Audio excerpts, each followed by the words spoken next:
Starts with a fresh shot of espresso. Bold, rich, pulled just right. Then comes the milk, steamed smooth, creamy, and balanced. The perfect latte is not rushed. It is crafted, one cup at a time. Your perfect latte is ready.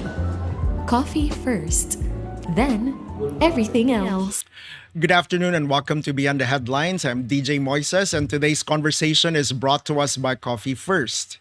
Today we're going beyond the stage to meet a woman who has spent years using theater not just to entertain, but to make us think, question, and sometimes see the world differently.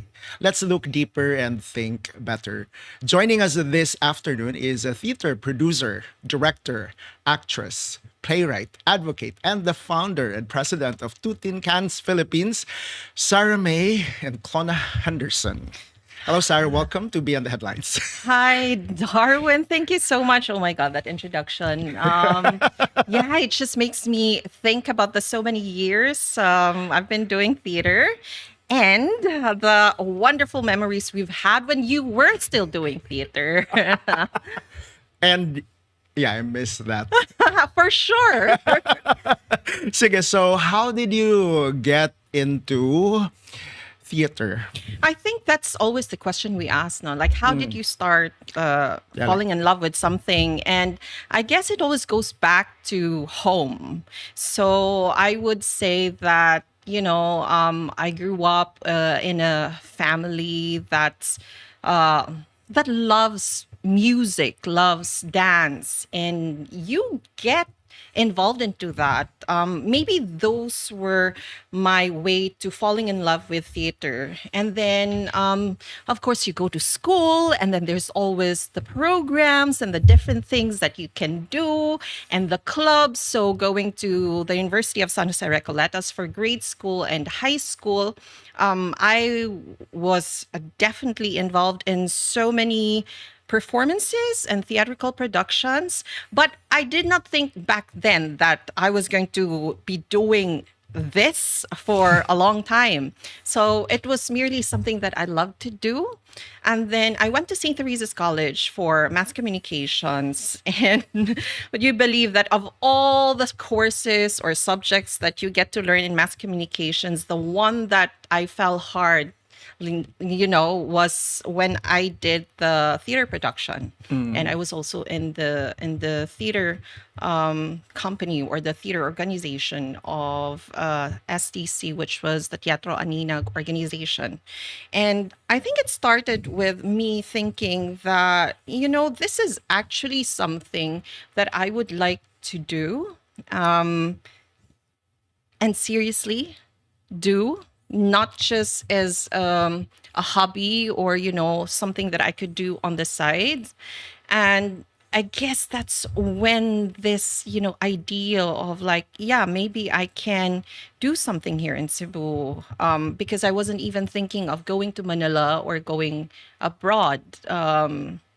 So I guess you can, something that does this to a person starts really like the seed has been planted like really when I was young.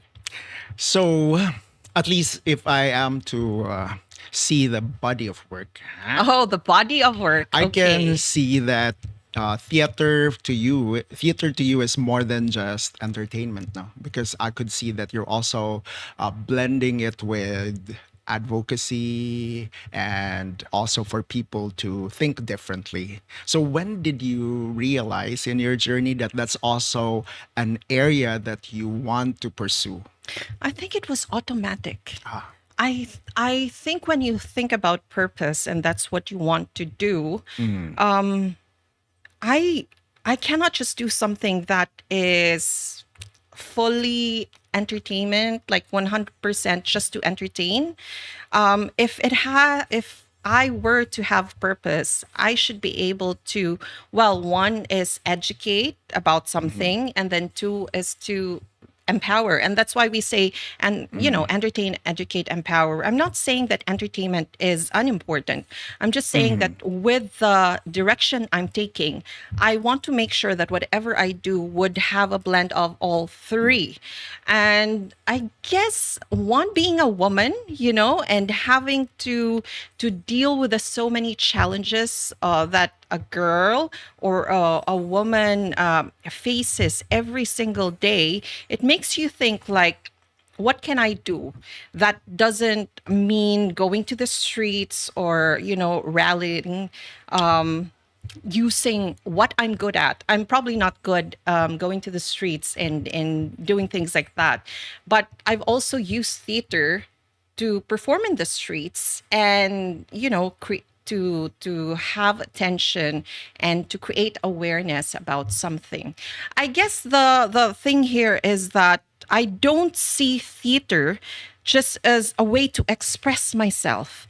It is actually a calling. It is something that I do because I have a purpose for using theater, the arts, dance, music, everything that, that falls under theater arts as a way to, as you mentioned, make the world a better place. And it sounds quite a big thing and sometimes impossible, but I think that we all have been given our own talents and gifts so that we can contribute into making the world better than when we were born in it. I'm not sure, so you can correct me if I'm wrong, because earlier, Go ahead. yes, Yes. earlier before we started the show, we had a little bit of a conversation, and you mentioned about not just the development of the artist, but also Yes. the audience development, and now it's making sense, better sense to me now, because I agree with what you said.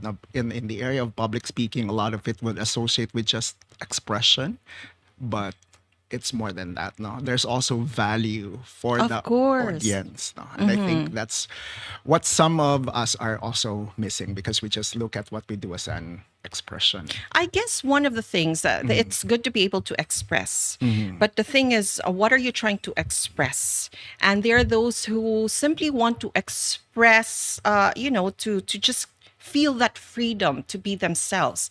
And that is also a good thing because, it allows you to be genuine, authentic, true to who you are and not have to pretend that you're someone else with all the rules and regulations that we have in this world.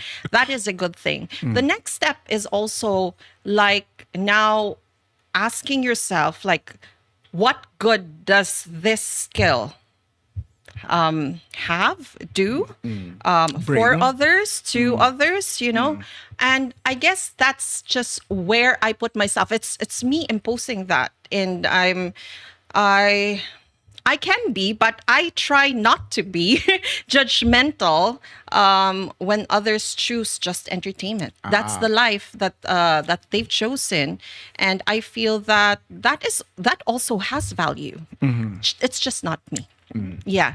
So in terms of artist development, so you're talking about the person, the people who are doing theater, we say, who are making theater, the actors, the performers, the singers, musicians, directors, those who are making that world real for the audience. And then, of course, we're talking about the audience, the people who are going to attend. And you know that in communication, the very simple thing that we learn is you have the communicator, the giver, and then the audience, the receiver, and then you have the message.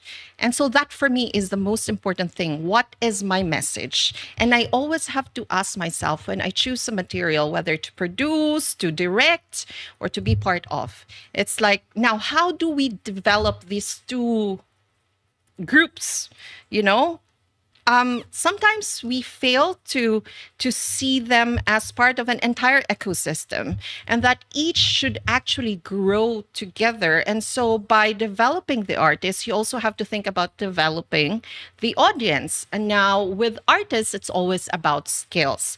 talents, how do we allow our artists to grow? Because we have so many artists in Cebu, and some of them have gone to get, to follow the opportunities where opportunities take them. And then we also have those who stayed and chose to serve Cebu. And I would consider myself as one. I mean, I chose to be here. Now with the audience can only grow if there are theater offerings. So if we have regular offerings of theater productions, plays, musicals, if the audience will know that, oh, okay, something's happening this week or next month, or, there's a schedule and they know that it always happens. It's not just like an occasional thing. Then it becomes part of a lifestyle. It becomes like part of our culture to actually go to the theater and watch a play. Go to the theater and watch a classical concert, a ballet, and it becomes like an easy thing. It's not really extraordinary. It just becomes like, part of our daily life. Yeah. So at least the audience has an idea now about that you're a person, based on the intro, that you're a person wearing many hats. Many hats, indeed. And you know how that's like. Yes. So which role are you most fulfilled now? Is it being the one on stage as the actor or the actress, or being the one behind it as a director or a producer or or the writer? Oh my God, that you are like asking me to choose who my favorite child is, That's a good analogy. I would say that with the life that I'm living right now, it is so much better to be behind the scenes. But I've also done that for a long time now. And a lot of it is really me enjoying how it is to see how things happen. But maybe a part of it is also something that's I've been reminded of because I've taken on a role as an actor in our upcoming play.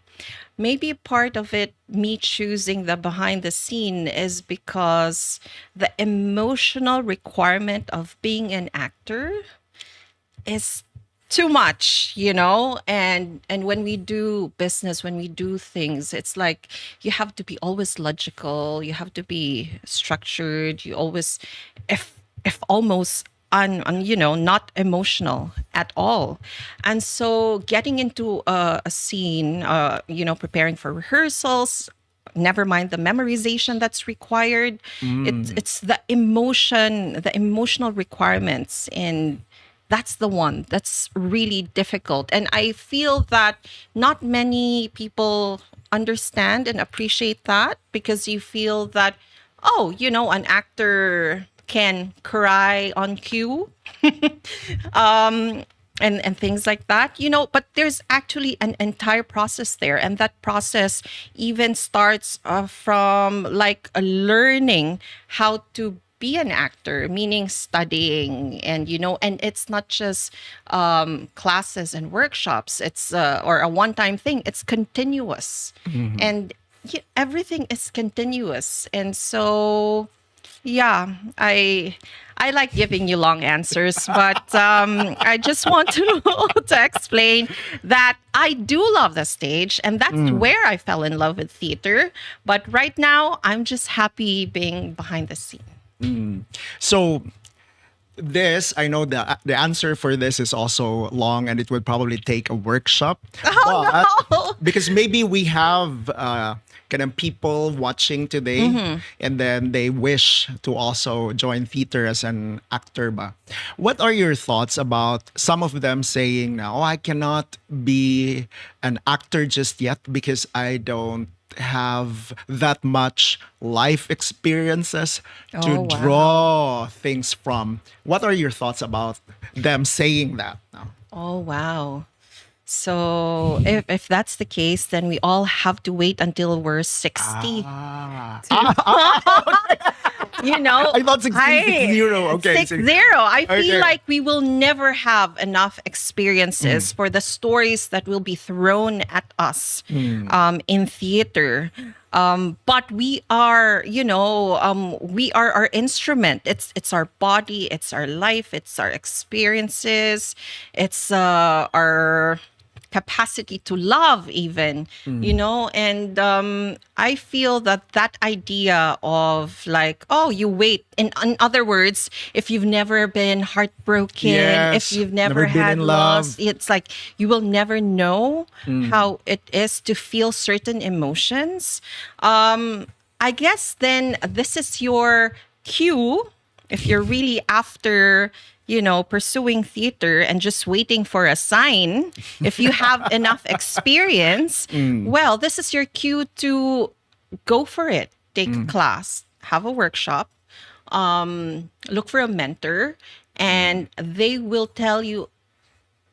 I can feel that they will tell you that there's no right age or time to start. It's really more of the right mind and heart. So that's it. And if you're not sure about this conversation, I think it's really just you also asking yourself why you even want to do it in the first place. And that, I believe, will set See you you to through. the right direction.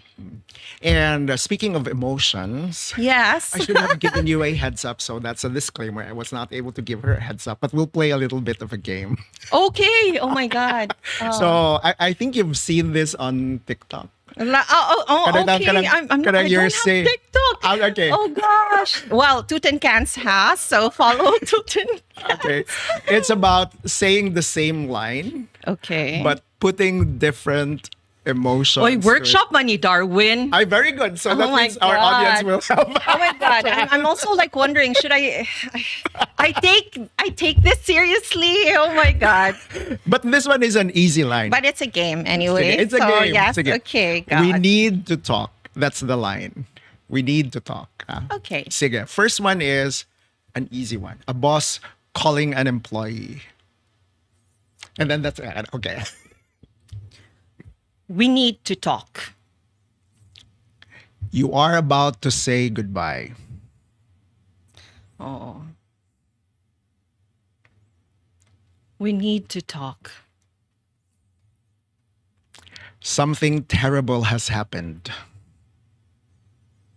We need to talk.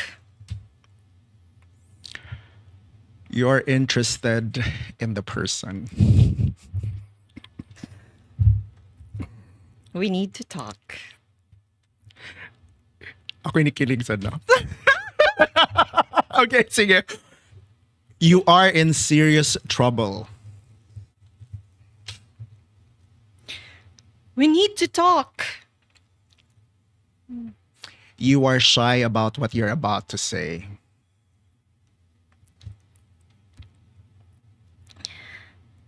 We need to talk. And then last, you just discovered someone ate the last piece of lechon. We need to talk. Lechon! Yeah. Guys! No! If that was for me, no touching, please.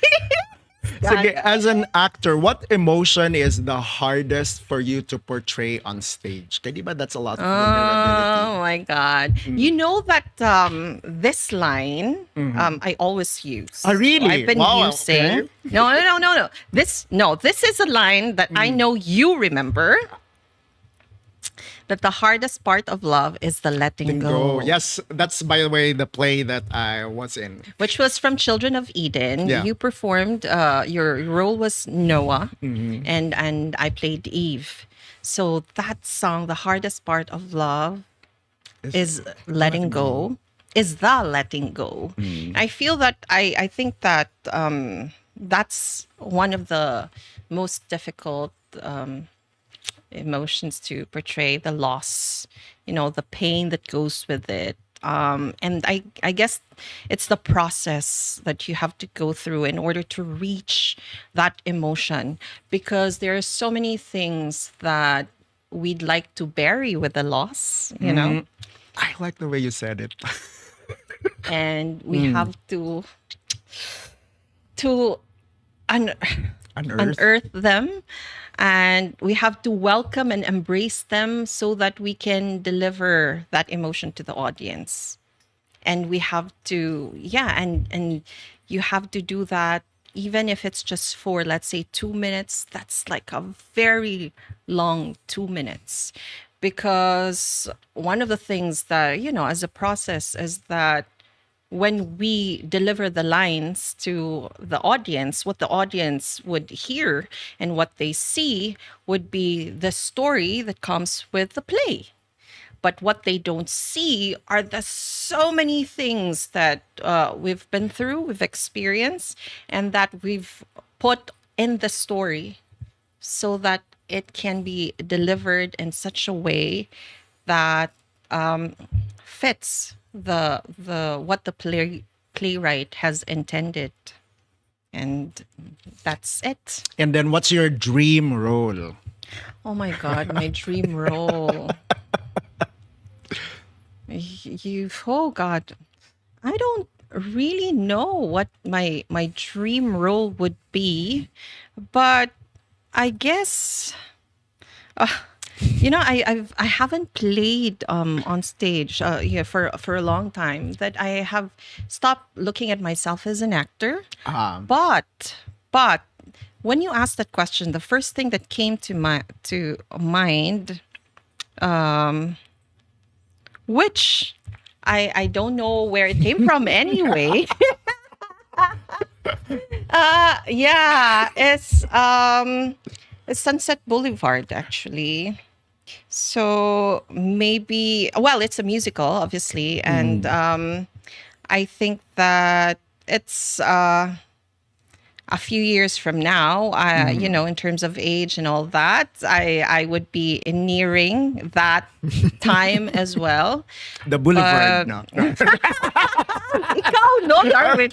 Okay, Yes. sige. Yeah, but I feel like yeah, it's actually, you know, that was a time when being what's this, the silent movie era, and all that, it's like when we kill a particular art form, and because of technology and all that, it's like I think it makes me also wonder where theater will be in the next 50 years. I know that people keep saying that we're a dying art, but we keep surviving because of the so many people who believe in it, who have experienced it, and feel that it's worth fighting for, you know. And I also think that if we see theater as a way of preserving our identity, our culture, our heritage,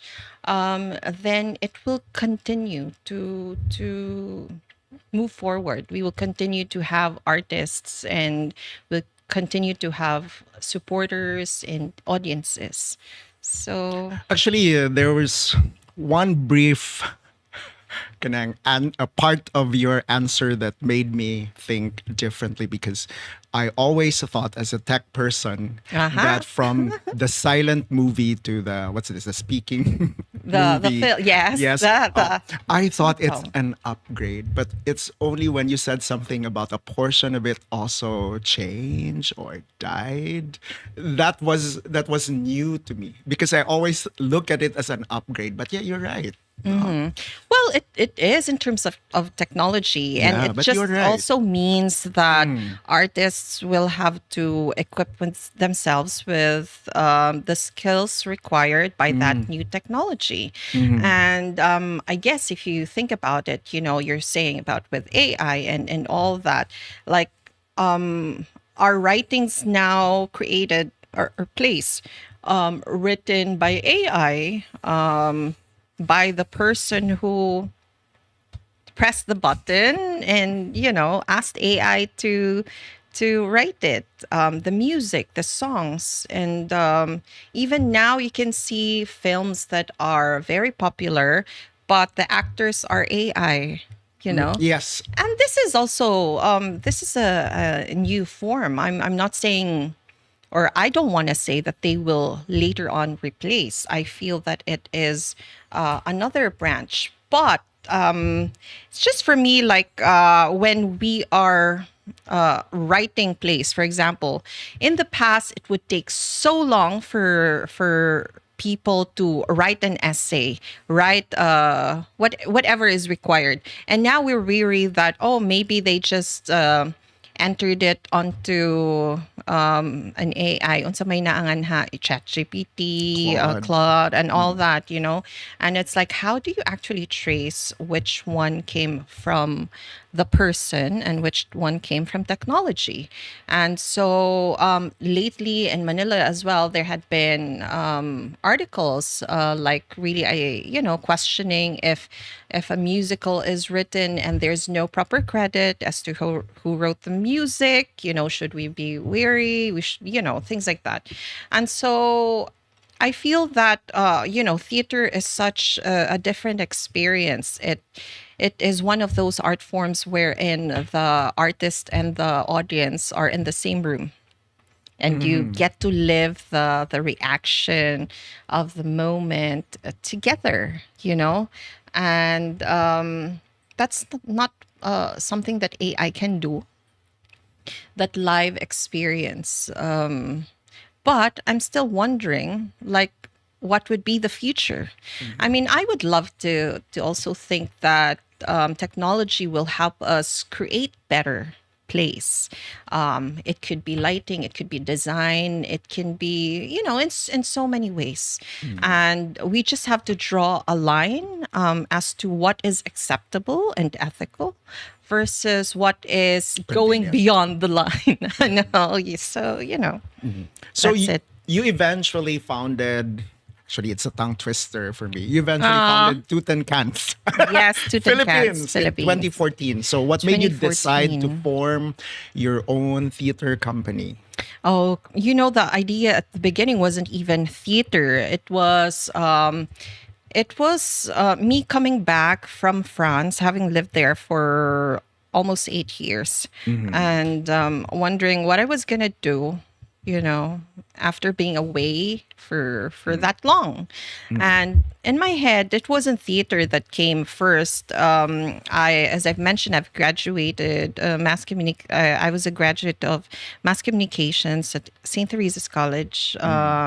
My God, and decades ago. And so my first focus was really something to do with communications, so PR, marketing, and all that.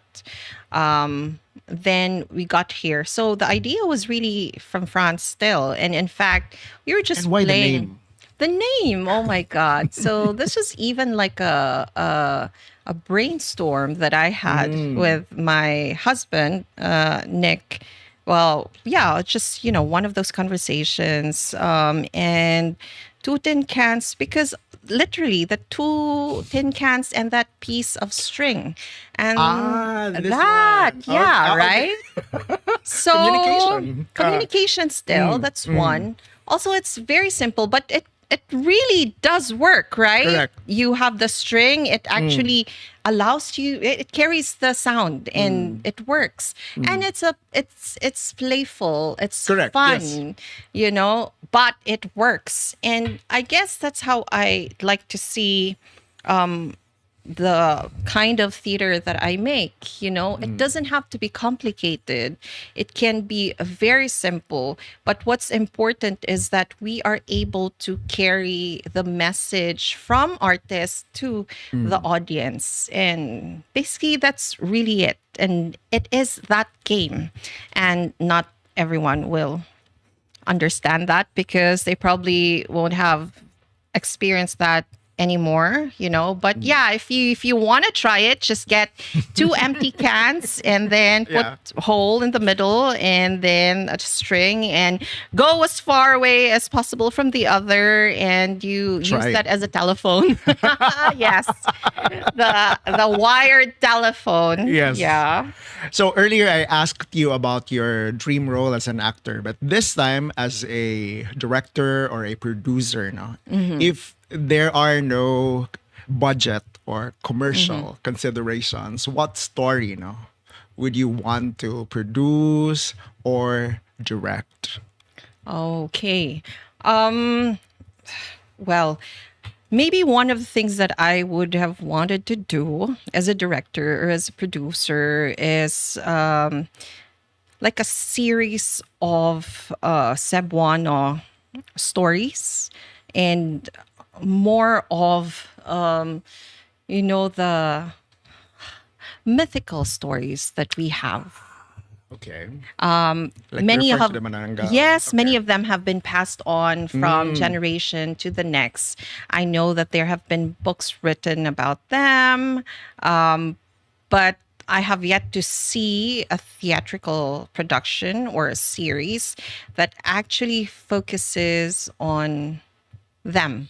And I'm talking about the Bisaya, not the Filipino, like So- mythical creatures. And I feel like there are really so many stories that we need to preserve, and it would be nice to, aside from having an archive, but really also putting them up on stage for people to see and experience for themselves. That would be it. And the other side would be just really me doing, like, continuously doing the intimate productions that we have under Kulukabildo. Kulukabildo is the Bisaya word for casual conversations, because what we want for the audience to do is to, after watching the play, you can just have that casual conversation with a friend, with someone who went to the theater with you. Just talk about what you saw, you know. And before we get into Kulukabildo, there's something again that what you said that made me think. Theater or producing a story is also a way of kato, no? Kanang preserving Yes. heritage. Because there's one story that I was surprised that kids, even not from my generation, have heard about. And these are the yaya stories about somebody who stole a ring from somebody's dead body. Oh, okay. But now I tried to test that with the Gen Z. They don't know the story anymore. Yeah. And it used to be a story that I'm amazed because like the other generations prior to Z still knew, and it's still the same Yaya story. Yeah. So it's a matter of producing it so that that story will live on, no? Also, there's so many, we have access to the rest of the world now because of the internet. So everyone can choose their source of, the stories that they watch and all that.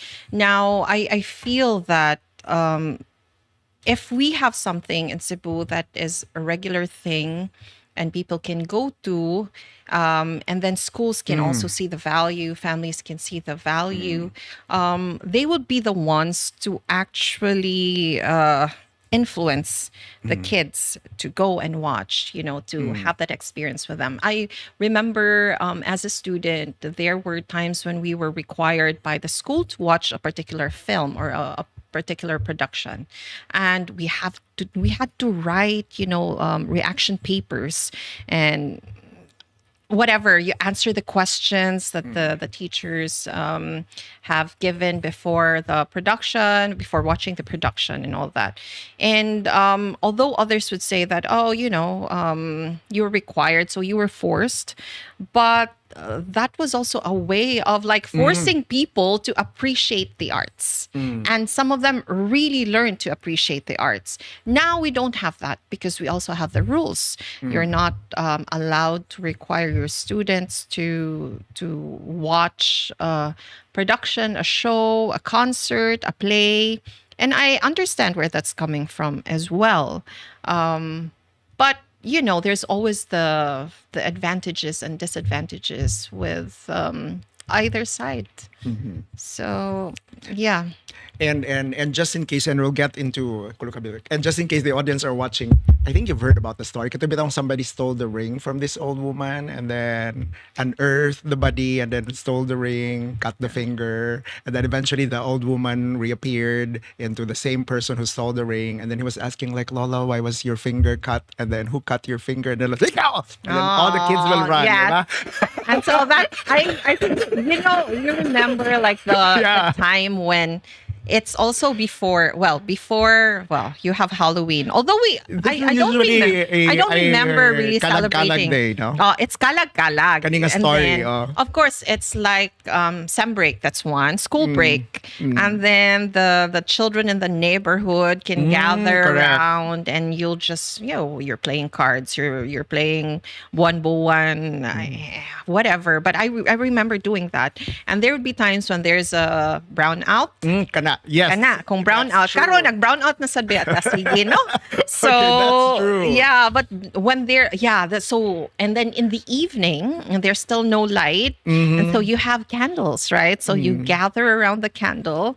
Di pa also generator at the time. Yes. So, and then, of course, what comes to mind? It's like, we're going to scare each other. Correct. And it becomes part of the fun. And I Correct. guess that's also how stories are being, transferred and shared. Those evenings of no electricity. Oh my God. And then it also tells you about which part of the generation, because for that there's a particular timeline. story, I used to be the kid who would run every time the punchline is said, ikaw. And Even then if eventually, you already knew the punchline, you Yeah. still get scared. Yeah.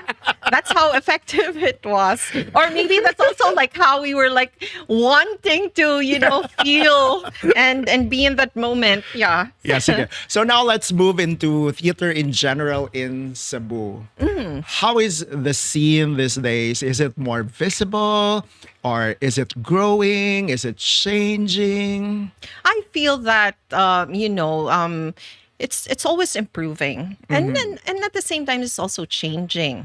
Now you can have there's easier access to studying performing arts or theater here in Cebu. Thankfully, we still have our music also here in Cebu City.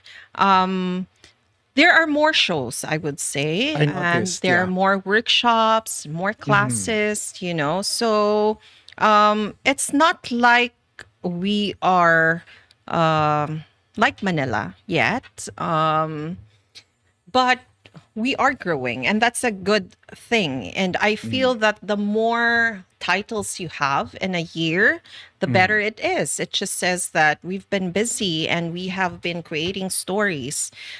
Every company or every theater group would have its own focus, and the schedules would vary. But as long as we continue to go for what our goal, our aim, and there is something for the Cebuanas to go to according also to the direction that they want to take, it's going to be a win for Cebu.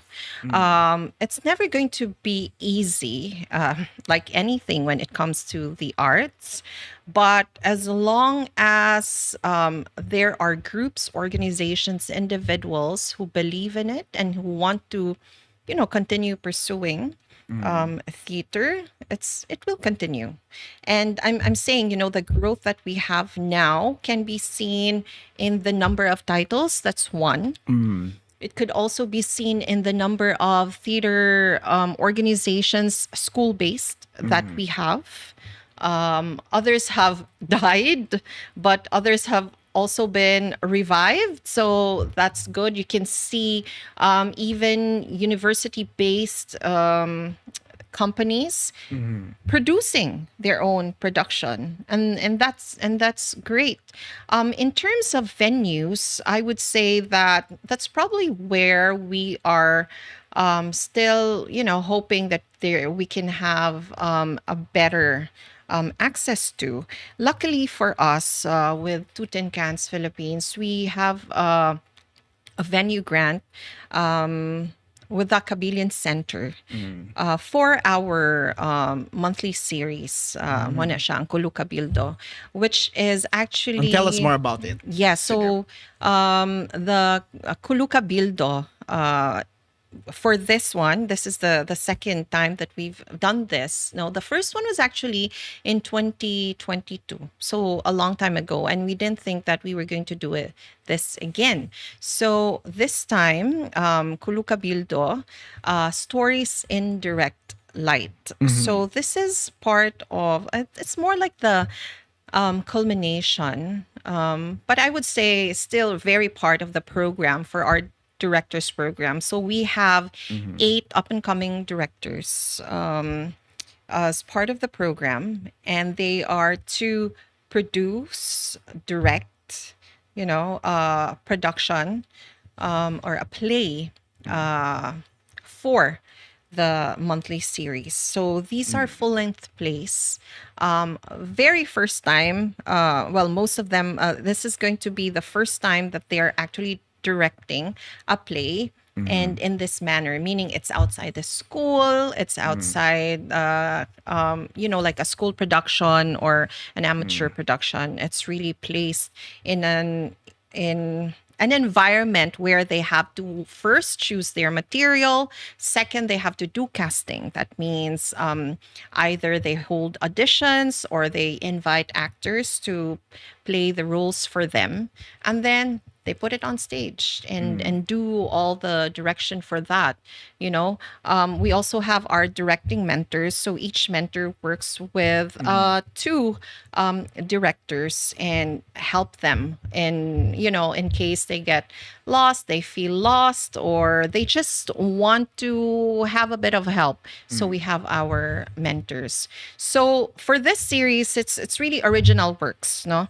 It's one of the things siguro that we have not required is language. It doesn't mean that that you can only have Cebuano nga, or the Bisaya ang gamiton nga language for the play. So they really choose their material. So the first one was English. The second one going to be in English. Yes. For Stay a Little Longer, the theme is about memory now. Yes. Or dementia. Why this particular theme this time for the third installment? No. So I wrote this play, Stay a Little Longer, not bearing in mind that this will be performed in Kulu Kabildo. My daughter chose this to be her play weeks or months after I've written it. It was presented in the Women Playwrights International Conference. So an excerpt of it was read in front of an audience. Now, for inspiration, it's like I always, inspiration can come anywhere and everywhere, and you really just don't know how it happens. I just know for a fact that I'm proud of my memory. In other words, it's easy for me to memorize things, people, places, dates, emotions. It's like it's there. And I think there was just that moment when I was a bit concerned and worried for some personal reasons, that I was wondering what would actually happen if someone forgets things, when memory fades, when you start to forget, it's like, does that change you? And then all of a sudden, I just had this idea of a play. And I sat down that evening and just started to write the different ideas that I wanted to see. Now, the very first draft of this play was so far from how it is right now. But the moment I got into what I really wanted, I've completed it in just days. And so yeah, I think it's that, and it's also it's one thing that I only realized after is how there are so many families who are affected by it.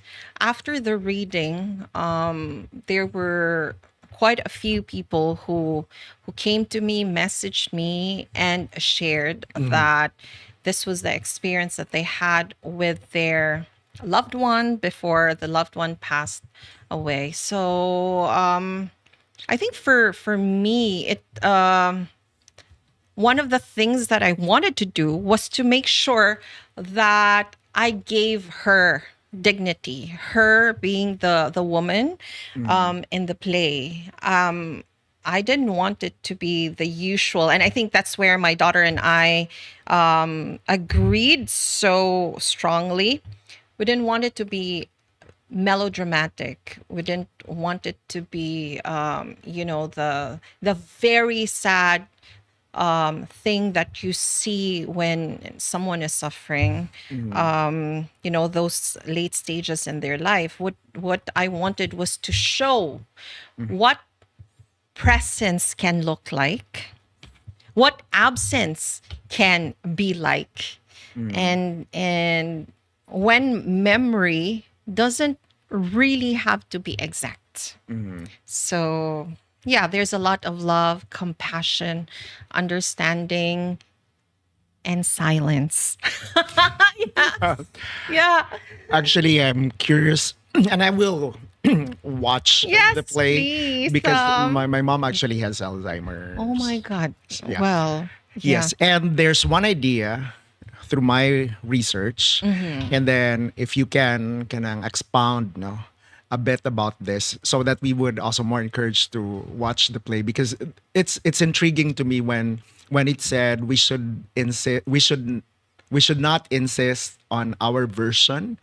Okay. Whether it's a dilemma whether we should insist on our version of reality or just enter the reality of someone we love. Can you expound more about okay. that? So, oh my God. Because that's intriguing to me when I Oh my read that God! line. I mean, I'm quite touched that you share that. But when I wrote this, it was really more placing the people around her as the ones who had to adjust to her reality.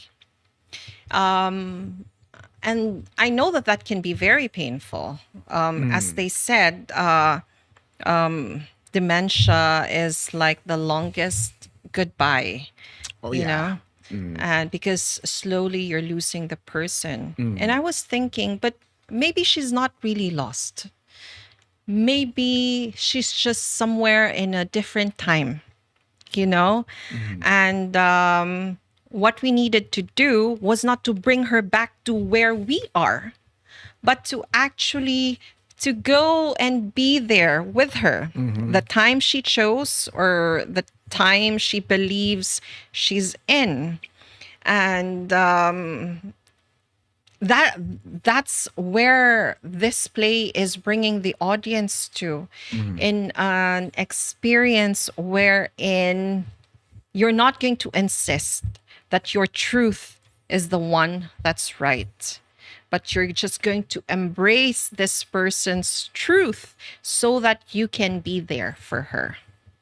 And and just a little bit of a story, because it's only now that I am convinced that I truly look like my dad. Oh, Because sometimes she would forget about me, but the moment she would see me, she yeah. would think that I'm her husband, I'm my dad. So some of my friends would ask, isn't it weird? But I would say no, because the moment I see the joy, because my dad already passed away. So the moment she would see me, and then the caregiver would ask her, who's this? And then my mom would say, my husband. And the way she says it, but it's like, there's like happiness that she's seeing and her isn't that again. more important Correct. Yes. than trying to correct her and Correct. telling her that Then I would you are just let her, someone no? she may have forgotten at that moment. Correct. And then she would say, my husband. And it's like, wow, she's giggly. It's like my mom's face cute. when she's in high school, no? Yeah. So, and in a way, Yeah. I mean, if you we try always as Filipinos to look at the bright side, and you'd say that was a smile that you didn't see. Correct. Yeah, that's a high back school then. smile. Yeah, but in a way, it was a gift. Correct. Yeah. That was the gift. Yeah, and of course, there's also the pain. But yes, I'm not saying that. I'm telling people to approach it in this manner through the play. But it's me answering. Writing for me was answering the question that I had back then at the very beginning. When memory fades, what happens to us? And that's it. And it's like, it's all this that that makes us able to do things, think of things, create things. And then this is the one that will guide us. And so when this is confused or not, how do you even say it, when this is not at its right timing, I'd like to say that the heart will always remember. And it will always be there. And so if we cannot communicate through through logic or through the minds, then maybe we will have to do it with the heart. And that's really it. And I am not a doctor. I'm not a medical professional. And in fact, having spoken to some, and one of the concerns that my daughter has raised while she was also reading the script at the very beginning was like, have I checked it with a medical doctor? And I said, I did not want to focus on the medical side of it. I want to focus on the emotional aspect. And I want to focus on the dynamics of family. I want to think about how it affects not just the person who has it, but everyone, everyone else who's around her, the family, friends. They are affected and they're living it. And so, yeah, that's it. I'd like people to focus on the emotions and the love that comes from it rather than the medical, scientific aspect of the story. So before I'll ask you to invite the audience about Kuluka Bildo and stay a little longer, my last question is, because it's also, the title is also intriguing, stay a little longer. So who is asking who to stay? Or is that something that we need to watch first? Oh, you will okay. you will see it in the play, of course. But I think one of the things I probably would like people to do is that if you have the time, then stay long, and maybe a bit longer, for the people you love, for your family, for your friends. We don't have control over time. We can wish that we can have longer lives and that we can spend more time with our loved ones. But that's it. We can only wish. So the one thing that we can do is that while we're here, right now, is to stay.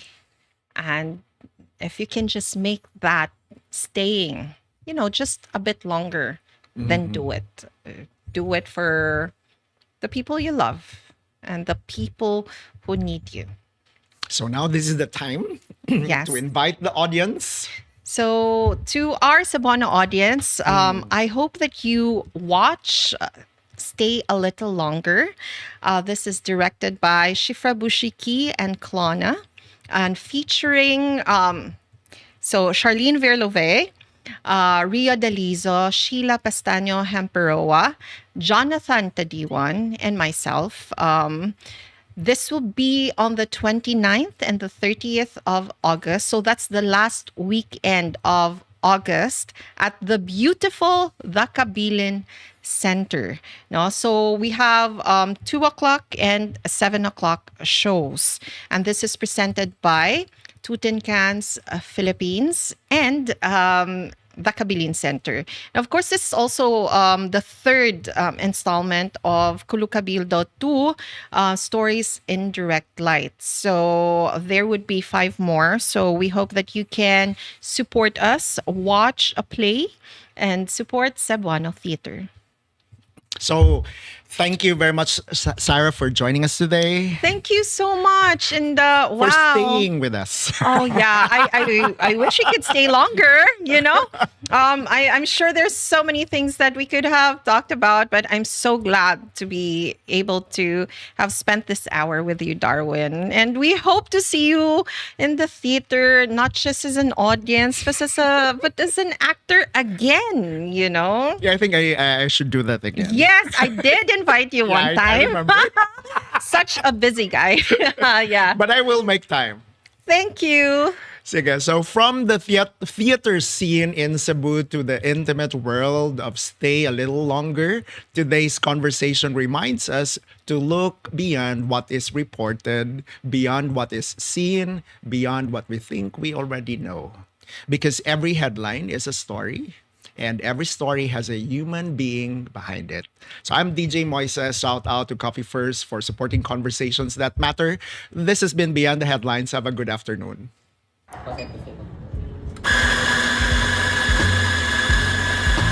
It starts with a fresh shot of espresso. Bold, rich, pulled just right. Then comes the milk, steamed smooth, creamy, and balanced. The perfect latte is not rushed. It is crafted, 1 cup at a time. Your perfect latte is ready.